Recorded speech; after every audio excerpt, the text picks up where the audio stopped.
October 27 வந்து எங்களோட wedding anniversary. அன்னைக்கு தான் என்னோட சிஸ்டரோட பர்த்டேவும் எல்லாருமா சேர்ந்து மூவி போகலான்னு சொல்லிட்டு தான் போயிருந்தோம். படம்லாம் பார்த்து முடிச்சுட்டு வீட்டுக்கு வந்ததுக்கப்புறம் பாப்புவும் அம்மும் சேர்ந்து சர்ப்ரைஸாக கேக்கெல்லாம் வாங்கி வச்சுருந்தாங்க. இது சர்ப்ரைஸ் கிடையாது. இந்த கேக்கை வாங்கி வச்சுட்டு பாப்பு பேசுகிறதுலே எங்களுக்கு தெரிஞ்சிருச்சு ஏதோ 2 பேரும் வேலை பண்ணுறாங்க அப்படின்னு சொல்லி. நாங்களே மறந்தாலே எல்லாத்தையும் ஞாபகப்படுத்துறது இப்போல்லாம் பாப்பு தான். சர்ப்ரைஸ் பண்ணணும், அது பண்ணணும், இது பண்ணணும், ஒரு பெரிய போரே நடக்கும். கேக்கெல்லாம் கட் பண்ணி உனக்கு எனக்குன்னு சொல்லி ஒரே ஷேரிங் தான். அதை முடிச்சதுக்கப்புறம் வந்துட்டு அண்ணா ஒரு சூப்பரான கிஃப்ட் பண்ணாங்க. வுட்லேயே பண்ணியிருப்பாங்கன்னு நினைக்கிறேன். அப்படியே நம்மளை மாதிரி இல்லைனாலும் நம்மளோட ஸ்டைல் ஏதோ ஒன்று அதில் இருக்க மாதிரி எனக்கு ரொம்ப பிடிச்சிருந்துச்சு. ஸோ இந்த மாதிரி வுட் ஒர்க்கில் நம்மளை வர வைக்கிறதுலாம் ரொம்ப கஷ்டம்தான். அதுலேயும் அம்மாவோட சேர்த்து எங்கள் 3 பேரையும் வந்து பண்ணியிருந்தது ரொம்ப அழகாக இருந்தது.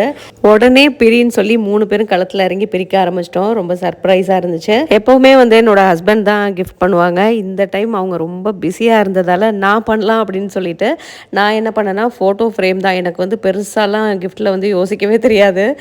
ஷார்ட்டாக வேலையை முடிக்கணும் அப்படின்னு சொல்லிட்டு ஃபோட்டோ ஃப்ரேம் வந்துட்டு 2 பேருக்கும் போட்டு கொடுத்துட்டேன். அதில் ஹஸ்பண்ட்கிட்ட கொடுத்த கிஃப்ட்டை பார்த்துட்டு என்ன எனக்கு போடுறேன்னு சொல்லி ஃபேமிலி கிஃப்டாக கொடுத்துட்டியா அப்படின்னு கேட்டாங்க. நம்ம எப்போவுமே கூட இருக்கணும் அப்படின்றதுக்காக தான் இந்த கிஃப்ட்டுன்னு சொல்லி அப்படியே சமாளிச்சாச்சு. இந்த ரிங் வந்துட்டு அம்மாவோட கோல்டை உருக்கி முன்னாடியே பண்ண சொல்லியிருந்தோம். வரது கொஞ்சம் லேட் ஆகும் அப்படின்னாங்க. ஆனால் கரெக்டாக அன்னைக்கு டேயில் வந்து வந்துருச்சு. அம்மா தான் வந்து அனுப்பி வச்சுருப்பாங்கன்னு நினைக்கிறேன் அவங்களோட கிஃப்டாக.